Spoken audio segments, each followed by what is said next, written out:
ask that we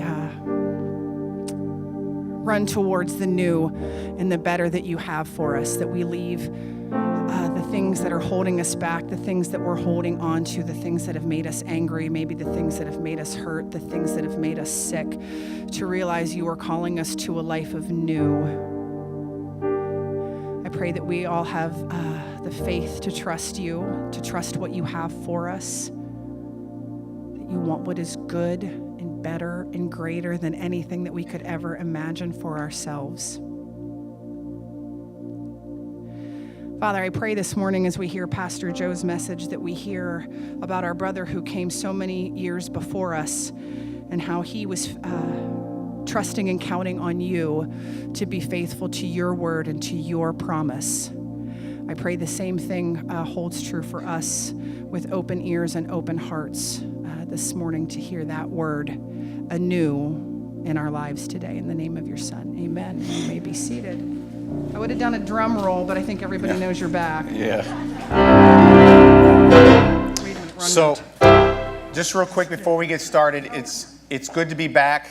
I want you to know something. So, when we were in London, we had an opportunity just one Sunday to visit Hillsong in London. I'm just going to tell you, our musicians, our band, is every bit as good as what they have.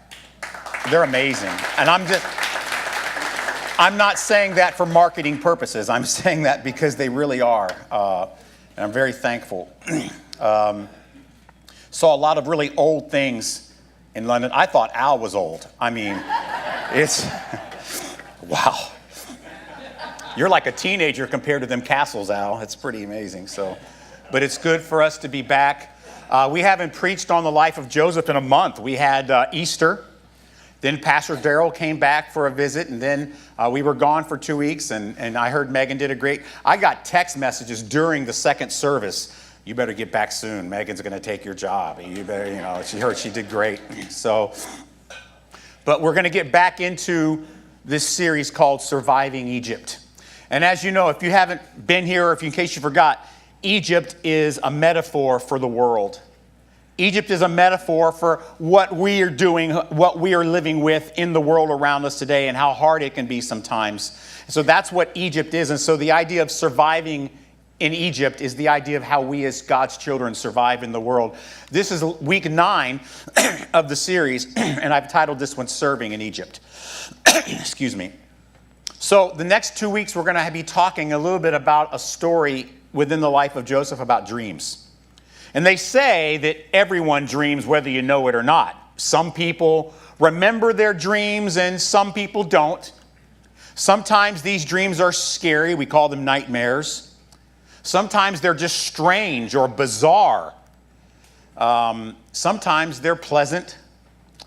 And what science, we live in an age of science now, and excuse me, what science teaches us is that dreams are a way of dealing with reality.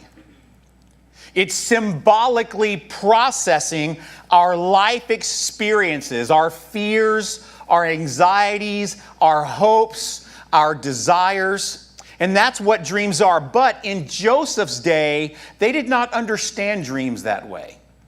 In Joseph's day, every culture seemed to consider dreams as a connection to the supernatural world. They were considered in many ways a gift from the gods as a glance into the future. And often Scripture tells us how God takes advantage of that cultural, non-scientific misunderstanding of what dreams are, and He actually uses them for revelation. But today, I don't want to focus too much on the dreams in the passage. That would actually be a distraction to the actual spiritual component to what we learn in this passage in Genesis today. Today I want to focus on how Joseph, who what we learned early on had a special gift when it came to dreams, becomes a humble, compassionate servant. How Egypt, surviving in it, gave him the maturity, gave him the heart, gave him the mind, and quite frankly, the actual opportunity for selfless, humble service to God and others. So with that, let's read the passage today from Genesis chapter 40, verses 1 through 8. Sometime after this means when Joseph was running the prison. Remember, he was put there for being falsely accused of rape. Sometime after this, the cupbearer of the king of Egypt and his baker committed an offense against their lord, the king of Egypt. And Pharaoh was angry with his two officers, the chief cupbearer and the chief baker. And he put them in custody in the house of the captain of the guard, in the prison where Joseph was confined, and frankly, where Joseph was running the show. The captain of the guard appointed Joseph to be with them, and Joseph attended to them. And they continued for some time in custody. We don't know how long that is, weeks, months, years, we don't know. And one night they both dreamed, the cupbearer and the baker. They dreamed of the king of Egypt, who were confined in the prison, each his own dream, and each dream with its own interpretation. And when Joseph came to them in the morning, I can imagine they got up and the guy said, man, I had a terrible dream. Me too. What was yours about? Oh, it's horrible. What about yours? And they're talking about it. Remember, they thought these were connections to the supernatural world. When Joseph came to them in the morning, he saw that they were troubled. Don't forget that. He saw this. So he asked Pharaoh's officers who were in custody in the master's house, why are your faces downcast today? We see a compassionate Joseph here. And they said to him, we have had dreams, and there is no one to interpret them. And interpreters of dreams were very important in that day. And there weren't very many of them in prison. Who cares about a prisoner's dream?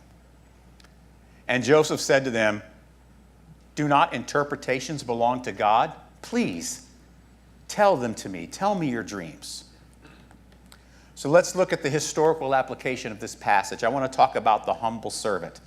First of all, I want you to see there is sovereign trouble. Let me explain what I mean. God is clearly in charge here in this situation. The cupbearer and the baker have done something wrong, and both of them are in big trouble. Now, they probably didn't try to kill Pharaoh, because if they, those are people that could do it, right? The cupbearer and the baker. If they'd have done that, then they would have been put to death already. So it was something else. Maybe they served a bad dish. Maybe the bread was stale. Maybe the wine was not good. I don't know. Maybe they spilt wine on his new, robe or something. Something happened, and Pharaoh was upset. But understand, these are people, the chief cupbearer and the chief baker, these are people who would have seen Pharaoh every day. These would be some of the most familiar, trusted people in Pharaoh's life. If anyone could take the king out, it's the cupbearer. There is no doubt that whatever they did, God's sovereign hand had played a role. And of all the prisons, they were put in the one where Joseph is running the place. So this is what's going on. I want you to understand this is not some random event. This is sovereign God intervening. And the next thing we see is they are at this point very vulnerable and they are impressionable. Let me explain. Everything that these men had relied upon their whole adult life for security is now at stake. Like never before, they are now vulnerable and teachable. The circumstances that they had become accustomed to is this. We live in the palace. We are right next to the king. People were jealous of the fact that these guys talked with the king every day. They had no worry about food, clothing, housing. Their family was secure. They were not poor people. Everything that they had put their confidence in for comfort is now at risk. Their circumstances have made them desperate, even for help from a convicted Jewish rapist, who wasn't guilty, by the way. He was just convicted of a crime he didn't do. But emotionally, I want you to understand, these two guys are in a very vulnerable state. They are humbled. They are looking for comfort. They are desperate for hope. If anyone was open to learning about Joseph's God, it would have been them. Would you agree? I mean, this is where they are right now. And what's happening is they're having prison nightmare. I mean, prison is a nightmare on its own. You're awake and it's a nightmare. Then you go to sleep and you have more nightmares. Horrible. They have these dreams that trouble them. And I told you earlier, Egyptians believed dreams were predictive. And in their current state, you can understand why they would want to know what something meant in a dream. I mean, Egyptians had a whole group of specially trained people that were a college, a school of dream interpreters. As a matter of fact, archaeology has revealed that many volumes of literature had been written by Egyptians on dreams and interpreting them. These are important things in their culture. There are no trained interpreters in prison. So between their culture and their current desperate situation, you could understand why they would be troubled with uncertainty. And then here comes Joseph. I want to talk about how he is serving in Egypt. Imagine the picture. Here's what I want you to see.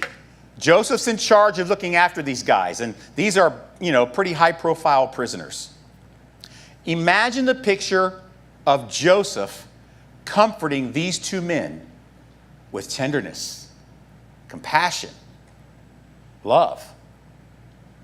He notices their worry. He sees, they're in prison, so their face was probably downtrodden anyway. But it's even more downtrodden that day. Why are you guys so sad? He knows their story. He knows it's possible the cupbearer may have been falsely accused just like he was. Because later on we learned the cupbearer was restored. The baker, not so much. So Joseph can empathize a little bit with these guys that are in prison. This enables him, Joseph, with all that he's gone through, this enables him to have empathy for those suffering a similar plight as his own. He has been given, because of his time in Egypt, understand, church, he has been given eyes to see their pain. And Joseph, because of this, has a willingness to serve. It's an indication that he has been given the gift of faith from God. And he has this spiritual humility that has come from suffering and surviving in Egypt, something that only a child of God could understand. Remember, Joseph doesn't have the hindsight like we do to know that these guys would be his path out of the prison into running Egypt. He doesn't know that. All he knows is, I'm running the prison. This is probably as good as it's going to get. He has no expectation of further comfort. He has no expectation that helping these guys will change his complete entire lot in life. He has been living with this false accusation in a prison for at least 8 years, yet somehow he has escaped selfish bitterness, anger, and resentment. He's not a victim. He's not a prisoner to victimhood. Joseph knows, even with all that, that his God is with him and that there is a higher purpose for him suffering in Egypt than selfish bitterness or self-preservation. And Joseph explicitly declares that interpretations of dreams come from his God, by God's inspiration. And so what does Joseph do? He trips over this powerful, uniquely designed opportunity to glorify the power of his God by serving others who are hurting. And he says, please, tell me your dreams. That's the history. Let's talk about the spiritual. What about God? What does he do? And why and how does he do it? The fact of the matter is, Joseph needed Egypt. Desperately. Comfortable Joseph wasn't ready. Let me explain what I mean by comfortable Joseph. Let's go back just a bit for context, okay? Early on in this story, we learned that Joseph had this special ability to understand dreams and what they meant, and how God used dreams as a form of revelation. But before Egypt, when he was comfortable, when he was honored by his father, when he was the favorite son, when he was living in wealth, he didn't really understand how to use this special talent that he had. When Joseph was a kid, he used this God-given skill unwisely, arrogantly, recklessly. Remember when he told his brothers, who were already jealous and already hated him, listen guys, I know you hate me, but I had a dream last night. One day I'm going to run the show. you're going to bow down to me and worship me as your king. Well, of course that was true.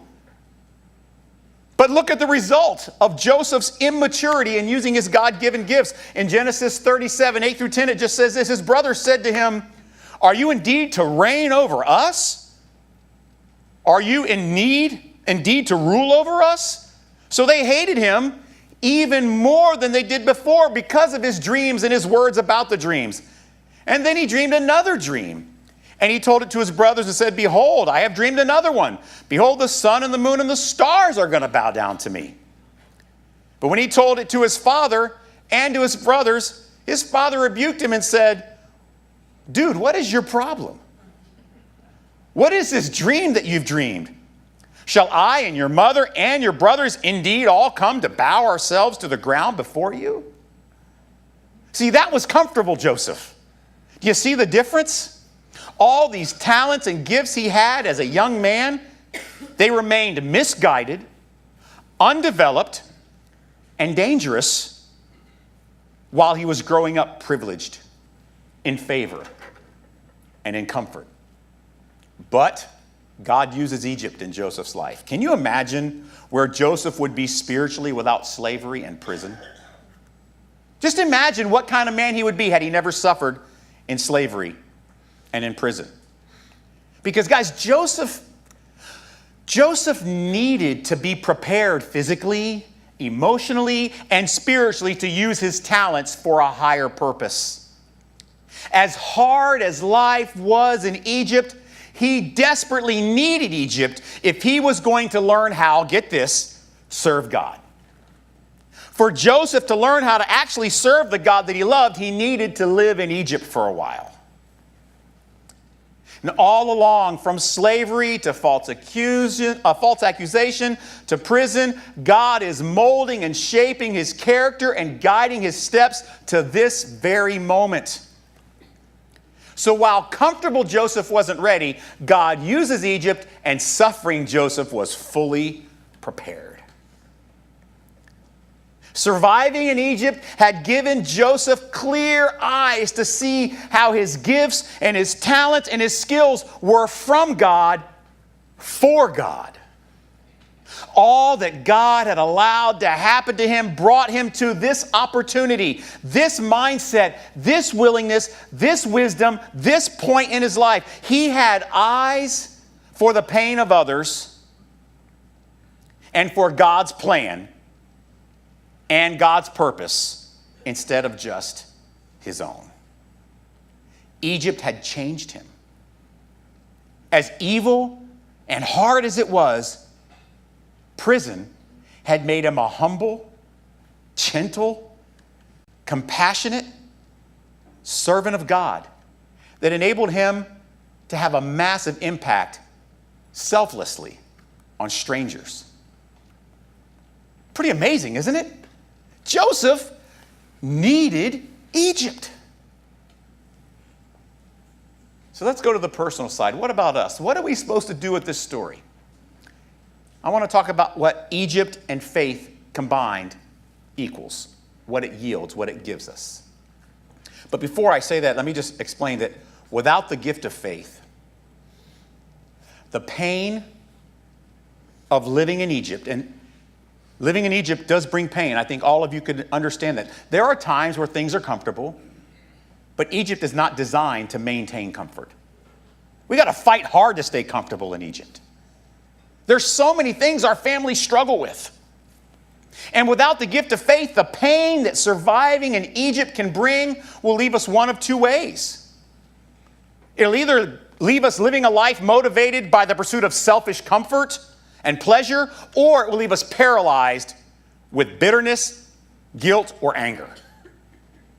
And we can spend, frankly, because of how hard Egypt is, without the gift of faith, even sometimes with it, we can spend years in victimhood that hinders us from seeing the pain of others and keeps us from a willingness to serve them selflessly. Why should I serve others in pain? I got my own pain to deal with. I've got my own Egyptian bull crap to deal with. I want my own justice for me. But with the gift of faith, listen carefully, ultimately surviving in Egypt will always result in kingdom agents equipped with the following tools. The first one is gratitude. It's kind of counterintuitive, right? But when a child of faith suffers in Egypt, it's ironic that the gift of faith allows us to see suffering as something that drives us to be thankful for God's presence in our life. That's because faith enables us to see how things make us more like Christ. In in 2 Corinthians 12:10, it says, "For the sake of Christ, then, I am content with weakness, insults, hardships, persecutions, calamities." In other words, I'm thankful for Egypt. For when I am weak, then I am strong. In James chapter 1, 2 through 4, "Count it all joy, my brothers, when you meet trials of various kinds, for you know that the testing of your faith produces steadfastness. And let that steadfastness have its full effect, that you may be perfect and complete, lacking nothing." So the first thing that Egypt plus faith brings is gratitude, thankfulness. It doesn't seem logic, does it? I'm so thankful in these times of suffering in Egypt because they reveal the presence of God in my life. You know what else faith and Egypt together gives you? Purified motives. So this was my social media campaign this week. God's people will be motivated by something far greater than recognition, reward, or altruistic feelings. See, many times people can do good things, but it's so hard to know when our motives are pure. Even if we don't do it for money or recognition, there's something that it also gives us a good feeling sometimes to serve. But God's people can serve others even outside of those things. And Egypt, combined with the gift of faith, will purify our motives for serving God and for others. Does that make sense? It purifies them. Our motivation becomes something far greater than self-preservation, far greater than recognition. It becomes something much more important than reward or those altruistic feelings that we get when we do something nice for someone else. Frankly, those are all selfish motives for using your talents to serve others. Frankly, it's the natural motivation. Humanly speaking, that was what young Joseph did. But Egypt plus faith, you know what it does? It creates eyes that can see eternal consequences that make earthly ones far less important. See, Joseph was still unjustly imprisoned and had no way of knowing that serving his fellow prison mates with his talents would result in his eventual elevation to Pharaoh's house. He had no idea. He wasn't saying, man, if I can just do this, I will run Egypt one day.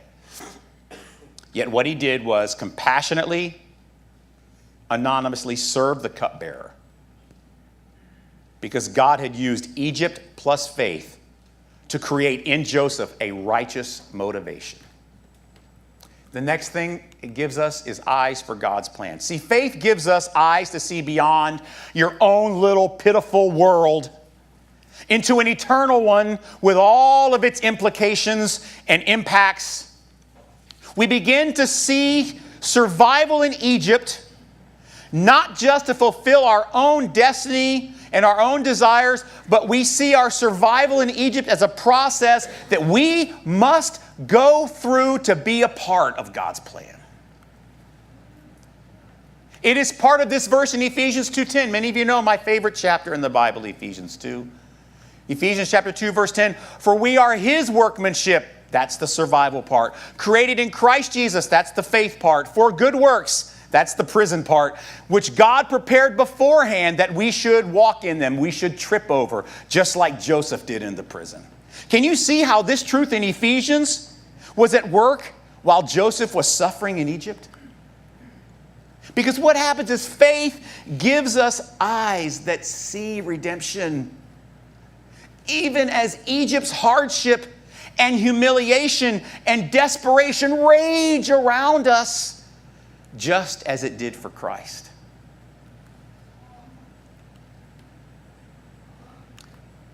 So here's my question for you. Are you serving in Egypt?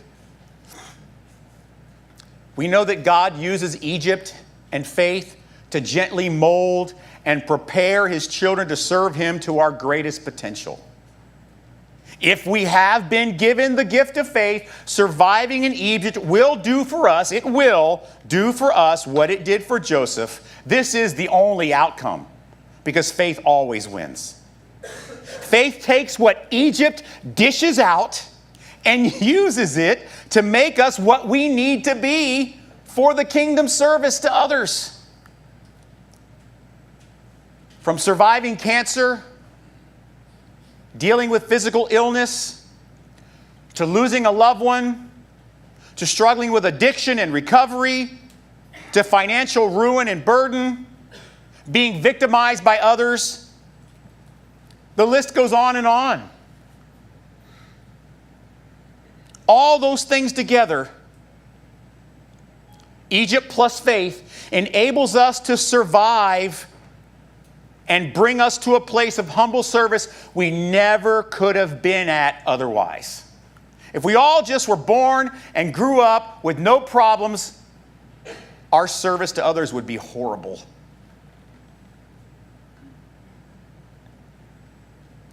We become effective, skilled, wise, motivated, willing servants for the cause of God's kingdom and God's plan. Imagine with me how bad of a pastor I would be without Egypt and faith. Now I know what you're thinking. But it's true. God has used Egypt and the suffering in it, plus faith, in our family's life, to make us better servants, to make me a better pastor. He's using it in my family even now. How is Egypt impacting you? Are you focused on trying hard to extract as much comfort and enjoyment for your family as possible from Egypt?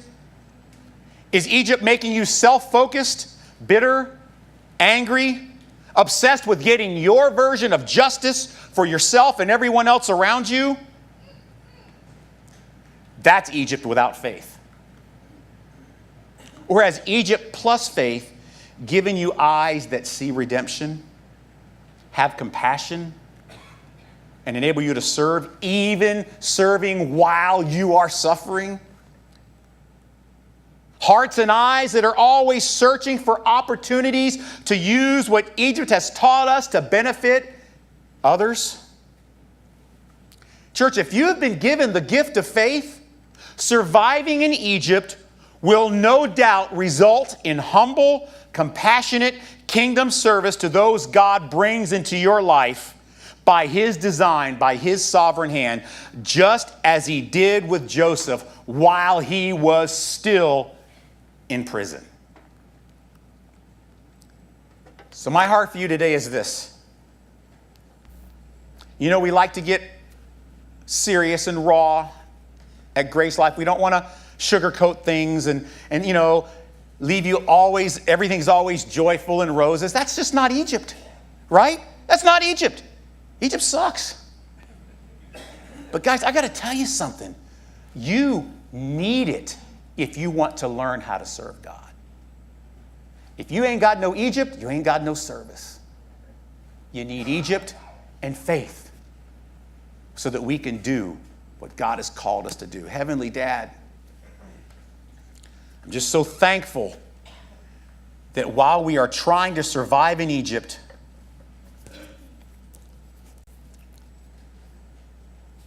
you bring circumstances and people into our lives that mold us and shape us.